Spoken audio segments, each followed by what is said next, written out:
मेरा नाम कृष्ण है और मेरा संबंध उत्तर प्रदेश के एक छोटे से कस्बे मोहनगढ़ के पास के गांव से है। पिताजी की नौकरी बेंगलुरु में हो गई थी और हम सब वहीं शिफ्ट हो गए थे।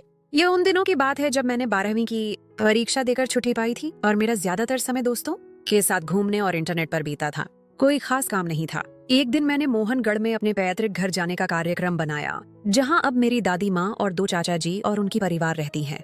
बड़े चाचा जी, जो सरकारी कर्मचारी थे, अब इस दुनिया में नहीं हैं। उनके 2 बच्चे हैं। बेटा 16 साल का है और बेटी 14 साल की है। छोटे चाचा जी की अभी शादी नहीं हुई, वह भी सरकारी कर्मचारी हैं। मैं वहां शाम को पहुंचा तो बहुत गर्मी थी। जेठ का महीना चल रहा था, जिसमें सूरज आग बरसा रहा होता है। मुझे देखकर सब बहुत खुश हुए। हम सब ने मिलकर रात का खाना खाया और सोने की तैयारी करने लगे। गांव और देहातों का माहौल ऐसा ही होता है कि लोग खुली छत पर चारपाइयां बिछाकर सोते हैं। छोटे चाचा जी और बड़े चाचा जी का बेटा, मेरा चचेरा भाई, नीचे अपने कमरे में ही सोते थे। वैसे भी मेरे चचेरे भाई को रात देर तक टीवी देखने का शौक था। चाची जी ने मेरी चारपाई भी छत पर लगा दी थी। मैं सफर की वजह से बहुत थका हुआ था और चारपाई पर लेटते ही कुछ ही देर में मेरी आंख लग गई। रात को जब सब सो रहे थे, अचानक मुझे गर्मी और प्यास की शिद्दत महसूस हुई और मेरी आंख खुल गई। साथ वाली चारपाई पर चाची जी सोई हुई थीं। जब मैंने देखा तो उनकी चारपाई खाली थी। मैंने सोचा शायद वह शौचालय गई होंगी या प्यास लगने की वजह से पानी पीने गई होंगी। मैं चारपाई से उठा और छत पर बने एक छोटे से कमरे की तरफ चल पड़ा, जहाँ पानी का ठंडा मटका रखा हुआ था। जब मैं कमरे के दरवाजे पर पहुंचा तो दरवाजा बंद था, लेकिन दरवाजे के नीचे से हल्की सी रोशनी छनकर बाहर आ रही थी। मुझे पहले तो हैरानी हुई, अगर चाची जी पानी पीने आई हैं तो दरवाजा बंद करके क्यों पानी पी रही हैं? और अगर वह अंदर नहीं है तो फिर ये रोशनी किस चीज की है? मैंने दरवाजे को हल्का सा धकेल कर खोलने की कोशिश की तो वह अंदर से कुंडी लगी हुई थी। मैं अभी इसी सोच में था कि मुझे अंदर से किसी के दरवाजे की तरफ चलकर आने की आवाज आई।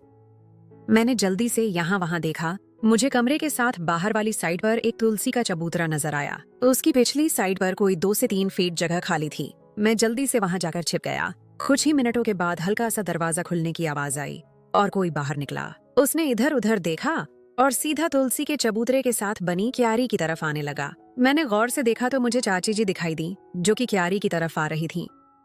मैं तुलसी के चबूतरे के साथ बने एक छोटे से मंडप, जो कि 4 से 5 फीट ऊंचा था, के नीचे पैरों के बल बैठा यह नजारा देख रहा था, लेकिन मुझे वहां कोई देख नहीं सकता था। चांद की हल्की रोशनी में मुझे सब साफ नजर आ रहा था। जब चाची जी क्यारी के करीब पहुंची तो मैंने देखा कि चाची जी ने वहां से कोई चीज उठाई और दोबारा उसी कमरे की तरफ वापस चली गईं। उनके जाने के कोई 2 मिनट के बाद मैं चुपके से वहां से निकला और कमरे की तरफ गया। इस बार दरवाजा हल्का सा खुला हुआ था, लेकिन हल्की सी रोशनी आ रही थी। मैंने आहिस्ता से थोड़ा सा दरवाजे को धकेला और सिर्फ आधा ही अंदर करके झांका तो थोड़ा अंधेरा होने के बावजूद जो नजारा देखा वह मेरे होश उड़ाने के लिए काफी था। अंदर चाची जी बाईं ओर एक कोने में एक चारपाई पर बैठी हुई थीं और खुद से खेल रही थीं। यह नजारा देखकर मैं होश खो बैठा और जब लगभग 10 सेकंड के बाद मैं कल्पनाओं की दुनिया से वापस आया और जब आंखें खोली तो मेरे पैरों तले जमीन खिसक गई। जब मैंने आंखें खोली तो देखा चाची जी का रंग उड़ा हुआ था और उनकी नजरें मेरे चेहरे पर थीं। मैं अभी डर और शर्मिंदगी की सोच में था कि चाची जी की आवाज मेरे कानों तक पहुंची। कृष्ण, तुम यहाँ क्या कर रहे हो? मैं बिना चाची जी की तरफ देखे तेजी से चलता हुआ सीढ़ियां उतरकर नीचे वाले कमरे में जाकर अंदर से कुंडी लगाकर बैठ गया और डर और शर्मिंदगी से सोचने लगा कि अब आगे क्या होगा। मैं चाची जी का सामना कैसे करूंगा? अगर उन्होंने किसी को बता दिया तो? पिताजी की मार और खासकर सबसे छोटे चाचा जी के बारे में सोचकर ही मैं डर रहा था। मेरे छोटे चाचा जी सख्त मिजाज के मालिक थे और मैंने बचपन में उनसे बहुत बार मार खाई थी। मैं वहां आधे घंटे तक बैठा रहा और सोचता रहा और फिर हिम्मत करके उठा, मुंह हाथ धोया और दबे पांव चलता हुआ छत पर आ गया। पहले चाची जी की चारपाई देखी तो वह दूसरी तरफ मुंह करके लेटी हुई थीं। मैं चुपके से आकर बिना कोई आवाज किए अपनी चारपाई पर आकर लेट गया और सुबह का इंतजार करते करते न जाने कब आंख लग गई और मैं सो गया। सुबह कोई 9 बजे का वक्त था जब मेरी चचेरी बहन ने मुझे आकर जगाया कि कृष्ण भैया उठो, दादी माँ और माँ नीचे नाश्ते के लिए बुला रही हैं। मैं अचकचाता हुआ उठा और सीधा शौचालय में घुस गया। नहा धोकर नाश्ते के लिए सबके साथ बैठ गया। दादी माँ और बच्चे भी नाश्ता कर रहे थे। छोटे चाचा जी अखबार पढ़ रहे थे और साथ साथ नाश्ता भी कर रहे थे और चाची जी रसोई से चीजें लाकर नाश्ता लगा रही थीं।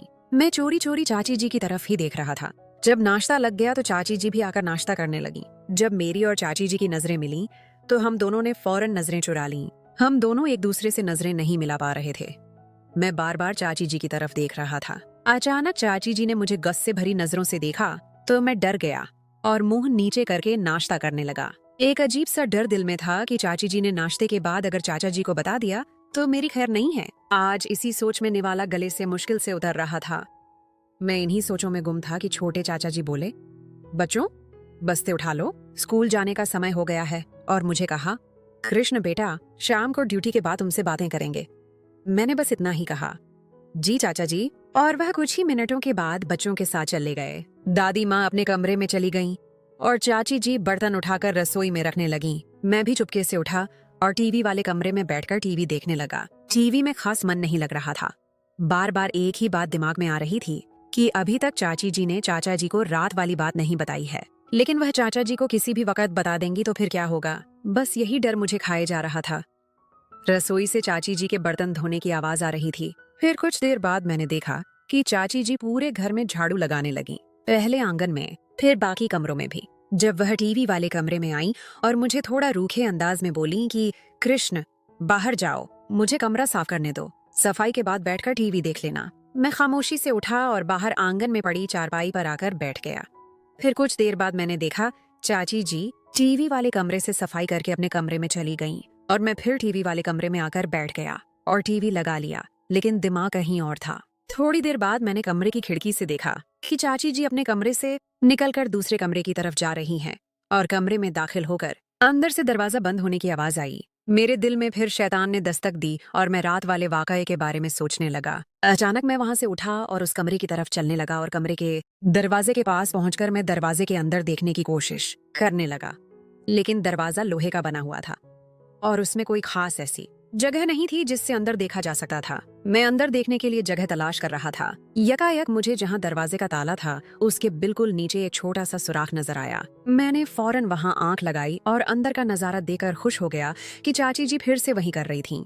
मैं इस नजारे में मग्न था कि चाची जी नीचे बैठ गईं और उनका मुंह तो पहले ही दरवाजे की तरफ था और मुझे ऐसा लगा कि उन्होंने मुझे सुराख से देखते हुए देख लिया है। वह इस वक्त बिल्कुल सुराख की तरफ देख रही थी। मेरी तो उस वक्त हालत खराब हो गई और मैं वहां से भागता हुआ दादी माँ के साथ वाले कमरे में जाकर दरवाजा बंद करके बैठ गया और डर से पागल हो गया और सोचने लगा कि ये मैंने फिर क्या गलती कर दी है। अब तो मेरी खैर नहीं है और चाची जी आज जरूर चाचा जी को बताकर रहेंगी और आज मेरी शामत आएगी। मैं इसी कशमकश में बैठा हुआ सोच रहा था कि आगे क्या होगा मेरे साथ। थोड़ी ही देर बाद मुझे उस कमरे का दरवाजा खुलने की आवाज आई और फिर किसी के कदमों की आवाज आहिस्ता आहिस्ता मेरे कानों में गूंजने लगी और वह आवाज जिस कमरे में मैं बैठा हुआ था उसके नजदीक आती हुई महसूस हो रही थी और मेरे दिल की धड़कन तेज हो रही थी। जैसे ही वह आवाज कमरे के पास पहुंची तो मैं डर से कांपने लगा, लेकिन फिर मुझे साथ वाले कमरे के दरवाजे के बंद होने की आवाज आई और थोड़ी सी खामोशी हो गई। साथ वाला कमरा चाची जी का अपना बेडरूम था। मैंने हिम्मत की और आहिस्ता से चलते हुए कमरे के दरवाजे का ताला खोला जिसमें मैं बैठा हुआ था और थोड़ा सा खोलकर बाहर देखा तो साथ वाला कमरा बंद था। मैं थोड़ा सा सुकून में आया और वापस दरवाजा बंद करके अंदर कमरे में आकर बैठ गया था और दरवाजा बंद नहीं किया और चारपाई पर बैठकर सोचने लगा कि अगर चाची जी मुझसे खुद बात करती हैं तो आगे से क्या जवाब दूंगा और अगर वह शाम को चाचा जी को बता देंगी तो कैसे बच सकूंगा। मैं इन्हीं सोचों में गुमसुम बैठा था और कोई आधे घंटे के बाद यकायक मुझे मेरे कमरे का दरवाजा खुलने की आवाज आई और मैंने मुंह उठाकर देखा तो सामने दरवाजे पर चाची जी थीं और उनको देखकर मेरा रंग पीला पड़ गया। वह कमरे में दाखिल हुई और दरवाजा बंद कर दिया और चलती हुई मैं जिस चारपाई पर बैठा था उसके सामने वाली चारपाई पर आकर बैठ गईं और थोड़ी देर के लिए खामोश हो गईं। मैं डर से उनसे आंखें नहीं मिला सकता था, इसीलिए मैं मुंह नीचे करके बैठा हुआ था। कोई 1 मिनट की खामोशी के बाद चाची जी की आवाज मेरे कानों में गूंजी। उन्होंने कहा, कृष्ण तुम आखिर ऐसा क्यों कर रहे हो? शर्म नहीं आती? तुम रात को भी बिना इजाजत मेरे कमरे में आ गए और आज दूसरे कमरे में भी यही हरकत की है। मैं तुम्हारी चाची हूँ और तुम मुझ पर गंदी नजर रखते हो। मैं बस उनकी बातें सुन रहा था, लेकिन आगे से जवाब देने की हिम्मत मुझ में नहीं थी। उन्होंने फिर सख्त लहजे में कहा, जवाब दो, आगे से बोलते क्यों नहीं? मैं अब उनको क्या जवाब देता, गलती मेरी अपनी थी। फिर चाची जी बोली, आज मैं तुम्हारे चाचा जी को शाम को बताऊंगी कि तुम अच्छे लड़के नहीं हो, ताकि वह तुम्हारे दिमाग से यह ख्याल निकाल सकें। उनकी बात सुनकर मैं डर गया और मैं फौरन उठा और चाची जी के पैरों में गिर गया और उनसे माफी मांगने लगा और उनसे माफी की भीख मांगने लगा और दोबारा से ऐसी हरकत न करने की तौबा करने लगा और बार बार उनसे कहने लगा, चाची जी मुझे माफ कर दें, चाचा जी को न बताएं, मैं दोबारा कभी भी नहीं करूंगा। थोड़ी देर बाद चाची जी को मुझ पर रहम आ गया। उन्होंने कहा कि मैं आज तुम्हें माफ कर रही हूँ और चाचा जी से भी बात नहीं करूंगी, लेकिन आइंदा ऐसी हरकत हुई तो याद रखना, मुझसे बुरा कोई नहीं होगा। मेरी जान में जान आई और मैंने कहा, चाची जी, मैं वादा करता हूँ आइंदा ऐसा कभी नहीं होगा। और फिर वह उठकर बाहर चली गई। मैं चारपाई पर लेट गया और सोचने लगा, चल कृष्ण बेटा, आज तो बचत हो गई, आगे से बहुत सचेत रहना होगा। फिर इसी तरह ही कुछ दिन गुजर गए और मैं भी सामान्य हो गया और चाची जी से भी हल्की फुल्की बातचीत होती रही और चाचा जी और बाकी सब घर वालों से भी उठना बैठना चलता रहा। फिर एक दिन दोपहर के वक्त दादी माँ अपने कमरे में थीं और चाची जी भी घर का काम खत्म करके अपने कमरे में आराम कर रही थीं और बच्चे 3 बजे घर आते थे और चाचा जी 5 बजे आते थे। मुझे ख्याल आया सब अपने कमरों में हैं और समय भी खाली है और मैं अपना सरसों का तेल मालिश के लिए भी साथ लेकर आया हुआ था। मैंने बैग से तेल की शीशी निकाली और चाची जी के साथ वाला कमरा उसमें ही दरवाजा बंद करके अपनी चारपाई पर बैठ गया और तेल से अपने शरीर की मालिश करने लगा और मालिश में मग्न हो गया। मैं अपनी मालिश में इतना मग्न था कि मुझे कोई खबर नहीं कि कब कमरे का दरवाजा खुला, जो कि मुझे बंद करना याद न रहा, और कब से चाची जी मुझे मालिश करते हुए देख रही थीं। और जैसे चाची जी की नजर मेरी नजर से मिली, वह यकायक दरवाजा बंद करके अपने कमरे में चली गईं। मुझे उनके कमरे का दरवाजा बंद होने की आवाज आई और मैं होश में आ गया। मैं जल्दी से भागता हुआ चाची जी के दरवाजे को कांपते हुए हाथ से खटखटाया तो अंदर से हल्की सी आवाज आई, कौन है? मैंने कहा, चाची जी, मैं हूँ। वह थोड़ा ऊंची आवाज में बोली, अभी तुम जाओ, मुझे तुमसे अभी कोई बात नहीं करनी। मैंने दोबारा उदास लहजे में कहा, चाची जी, बस एक बार मेरी बात सुन लें। थोड़ी सी खामोशी के बाद आवाज आई, आ जाओ। मैंने डरते हुए दरवाजा खोला और नजरें झुकाए हुए अंदर दाखिल हुआ तो चाची जी ने कहा, दरवाजा बंद कर दो। मैंने दरवाजा बंद कर दिया तो उन्होंने कहा, यहाँ आओ, बिस्तर पर बैठो। मैं डरते डरते बिस्तर के दूसरे किनारे पर जाकर खड़ा हो गया। वह फिर बोली, बैठ जाओ। मैं चुप करके बैठ गया और खामोश हो गया। उन्होंने कहा, बोलो क्या कहना है। मैंने मासूम सी शक्ल बनाकर और आहिस्ता से आवाज में कहा, चाची जी, मुझे माफ कर दें, मुझसे गलती हो गई है। तो वह आगे से बोली, कृष्ण, मुझे समझ नहीं आती कि तुम्हारे साथ समस्या क्या है। तुम जब से आए हो अजीब सी हरकतें कर रहे हो। बेटा, ये सब ठीक नहीं है। अगर तुम्हारे चाचा जी को पता चल गया तो तुम्हारी शामत आ जाएगी। मैं खामोशी से बैठा उनकी बातें सुन रहा था।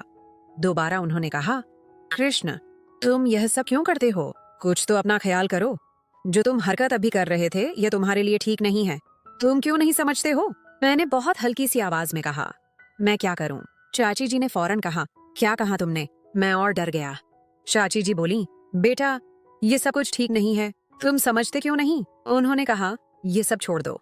मैंने कहा, चाची जी, मैं कोशिश करूंगा दोबारा न करूं, लेकिन अब किसी को न बताएं। उन्होंने कहा, ठीक है, तुम दोबारा नहीं करोगे तो मैं किसी से भी बात नहीं करूंगी। मैंने कहा, शुक्रिया। तो मैं उठकर बाहर चला गया और जाकर टीवी वाले कमरे में बैठकर टीवी देखने लगा। उस दिन फिर कुछ खास बात न हुई। चाचा जी के साथ रात में पढ़ाई के संबंधित बातें होती रहीं और मैं रात को सोने तक चाची जी से बचता रहा और दिन गुजर गया। अगले दिन मैं सुबह उठा और नाश्ता किया।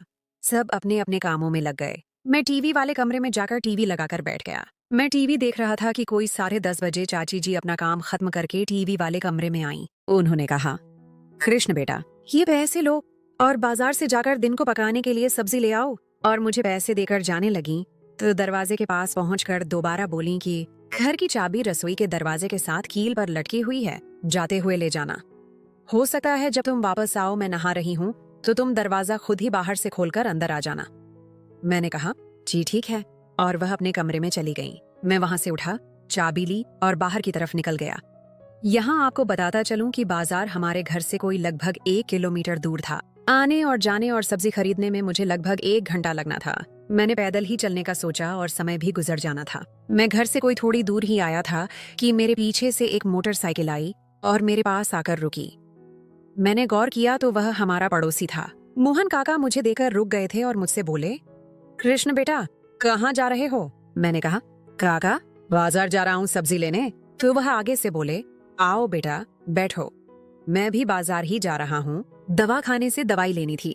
मैं उनके साथ बैठ गया और हम बाजार चले गए। वहाँ से मैंने सब्जी ली और काका ने भी दवाई ली और हम कोई लगभग 30 मिनट में ही वापस आ गए। उन्होंने मुझे मेरे घर के सामने उतारा। मैंने उनका शुक्रिया अदा किया और वह अपने घर चले गए। मैं अपने दरवाजे पर खड़ा घंटी देने लगा तो मुझे याद आया कि मेरे पास चाबी जो है, और वैसे भी चाची जी नहा रही होंगी। मैंने सब्जी का थैला नीचे रखा और जेब से चाबी निकालकर दरवाजा खोला। और सब्जी का थैला उठाकर अंदर दाखिल हो गया। जब मैं अंदर हुआ तो आंगन में मुझे एक मोटरसाइकिल खड़ी नजर आई। मैंने गौर किया तो हैरान हुआ, ये चाचा जी की मोटरसाइकिल तो नहीं थी और वह इस वक्त घर नहीं हो सकते थे। वह तो ड्यूटी पर गए हुए थे और वह शाम को 5 बजे आते थे।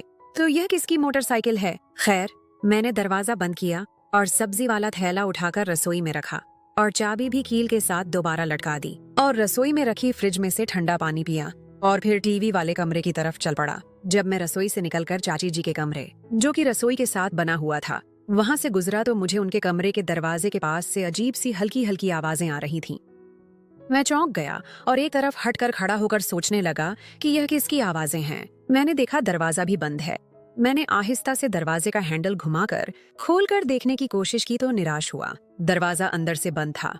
मैं डर भी रहा था और सोच रहा था कि अंदर कैसे देखूं कि अंदर से किस चीज की आवाजें आ रही हैं। फिर मैं कमरे की खिड़की की तरफ लगा कि हो सकता है कि वहां से अंदर देख सकूं। जब मैंने खिड़की के पास देखा तो मुझे खिड़की के दूसरे कोने से पर्दा थोड़ा सा हटा हुआ नजर आया। मैंने बहुत ही एहतियात से अंदर देखने की कोशिश की। अब की बार मैं कोई जोखिम नहीं लेना चाहता था। जैसे ही मैंने उस जगह से अंदर देखा तो अंदर का नजारा देखकर मैं अपने होश खो बैठा, क्योंकि अंदर का नजारा मेरे लिए दिल दहला देने के लिए काफी था। अंदर मैंने देखा, सामने सोफे पर चाची जी का मामा का बेटा शर्मा जी, जो मोहनगढ़ में सरकारी स्कूल का अध्यापक था, वह सोफे पर बैठा हुआ था और चाची जी उनके साथ बैठी हुई थीं और एक दूसरे से प्यार कर रहे थे। और अचानक चाची जी की नजर सीधी खिड़की पर पड़ी और उनके चेहरे की हवाइयां उड़ गईं और मैं वहां से भागता हुआ दरवाजा खोलकर घर से बाहर चला गया। उस दिन घर से बाहर भाग जाने के बाद मैं शाम तक बाहर ही घूमता रहा और दिन को हुए वाकये के संबंधित सोचता रहा और मैंने अपने दिमाग में एक योजना तैयार कर ली थी। फिर शाम को घर आ गया और घर के दरवाजे पर आकर घंटी बजाई और थोड़ी देर बाद मेरे चचेरे भाई ने दरवाजा खोला। मैं घर में दाखिल हुआ और सीधा शौचालय में घुस गया और ताजा दम होकर चुपके से टीवी वाले कमरे में आकर टीवी लगाकर बैठ गया। मुझे अब चाची जी का डर नहीं था। मैं उनका सारा खेल देख चुका था और पता था अब चाची जी भी मेरी कोई बात किसी से नहीं करने वाली, इसलिए मैं इस लिहाज से पूरा संतुष्ट था। थोड़ी देर के बाद मेरी चचेरी बहन ने आकर मुझे बुलाया कि आकर खाना खा लो, सब इंतजार कर रहे हैं। मैंने टीवी बंद किया और खाने वाले कमरे में चला गया। वहां पर सब लोग बैठे हुए थे। चाची जी भी बैठी हुई थी, लेकिन उनकी नजरें नीचे ही थीं। मैं खाने के दौरान बार बार चाची जी को देखता रहा, लेकिन चाची जी मुझसे नजरें नहीं मिला रही थीं। फिर जैसे ही खाना खत्म हुआ और चाची जी बर्तन उठाकर रसोई में रखने लगी और चाचा जी ने टीवी वाले कमरे में जाकर टीवी पर खबरें लगा लीं और बच्चे पढ़ाई करने लगे। दादी माँ अपने कमरे में पूजा करने चली गईं। मैं भी वहाँ से उठा और टीवी वाले कमरे में जाकर चाचा जी के साथ टीवी देखने लगा। कुछ देर वहाँ चाचा जी से गपशप हुई, फिर वह उठकर चले गए और मैं वहाँ टीवी देखने लगा। थोड़ी देर बाद मैंने खिड़की से देखा चाची जी ऊपर छत की तरफ जा रही हैं। मैं वहाँ टीवी देखने में मग्न रहा। कुछ देर बाद चाची जी नीचे आ गईं और दोबारा अपने कमरे में चली गईं, जहाँ उनके बच्चे पढ़ाई कर रहे थे। मैं भी थोड़ी देर टीवी देखता रहा और मुझे नींद आने लगी और मैं टीवी बंद करके छत पर चला गया। वहाँ चाची जी ने चारपाइयां लगा दी थीं। मैं वहाँ अपनी चारपाई पर लेट गया और पता नहीं कब आंख लग गई और मैं नींद की आगोश में चला गया। आंख तब खुली जब मेरा चचेरा भाई मुझे सुबह नाश्ते के लिए उठा रहा था। मैं उठा और नीचे शौचालय में जाकर घुस गया और नहा धोकर बाहर निकला और सीधा आकर नाश्ते पर बैठ गया। सब सामान्य रूप से नाश्ता कर रहे थे। चाची जी की तरफ देखा तो वह मुझे ही देख रही थीं। मेरी नजर मिलते ही उन्होंने फौरन नजरें नीचे कर लीं और नाश्ता करने लगी। मैं दिल में बहुत खुश हुआ कि कृष्ण बेटा, आप तो तेरा काम होकर रहेगा। चाचा जी ने नाश्ता खत्म किया और बच्चों से बोले, चलो बच्चों, तैयार हो जाओ स्कूल के लिए। और चाचा जी अपने कमरे में चले गए और दादी माँ भी अपने कमरे में चली गईं और चाची जी बर्तन उठाने लगीं। मैं भी जल्दी से नाश्ता खत्म किया और टीवी वाले कमरे में टीवी लगाकर बैठ गया। मैं अब सोच रहा था कि चाची जी रसोई का काम खत्म करके घर की सफाई करेंगी और वह टीवी वाले कमरे में भी आएंगी। मैं इस कशमकश में था कि चाची जी से बात कैसे शुरू की जाए और साथ ही चाची जी के आने का इंतजार कर रहा था। थोड़ी देर बाद मैंने खिड़की से देखा कि चाची जी रसोई से निकली और आंगन में सफाई करने लगी और उन्होंने बाकी सब कमरों की सफाई भी कर ली। आखिर में वह टीवी वाले कमरे की सफाई कर दी थी। मैंने देखा चाची जी ने जब बाकी कमरों की सफाई खत्म कर ली तो वह सीधी फिर अपने कमरे में चली गईं। मैं हैरान हुआ, चाची जी ने टीवी वाले कमरे की सफाई क्यों नहीं की? फिर मुझे ख्याल आया, चाची जी जरूर कल वाली बात की वजह से मुझसे सामना नहीं करना चाहती होंगी और उनके दिल में एक डर भी होगा कि कृष्ण ने अगर कल वाली बात का पूछ लिया तो क्या जवाब दूंगी। और मुझे अपनी जगह चाची जी की कल वाली हरकत देखने के बावजूद हिम्मत नहीं हो रही थी कि बात कैसे शुरू करूं।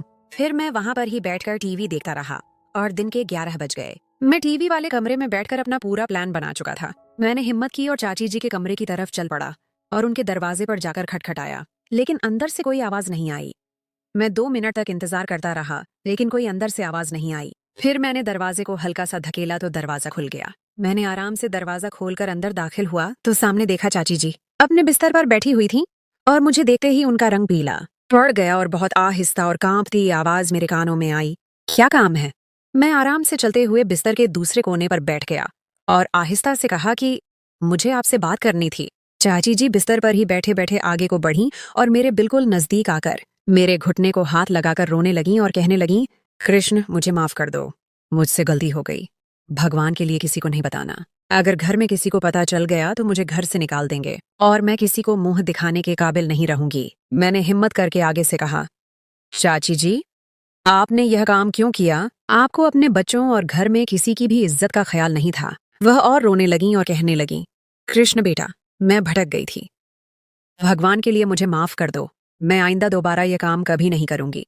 मैंने फिर कहा, चाची जी अगर मेरी जगह चाचा जी होते और आपको यह हरकत करते देख लेते तो फिर आपका क्या हाल होना था, ये आपने सोचा है? चाची जी ने फिर घुटने पकड़ लिए और कहा, कृष्ण अब तक उनको नहीं पता और न ही उन्होंने देखा है और भगवान के लिए न बताओ। मैं वादा करती हूँ मैं तुम्हारी बातें राज में रखूंगी और तुम मेरी रखोगे।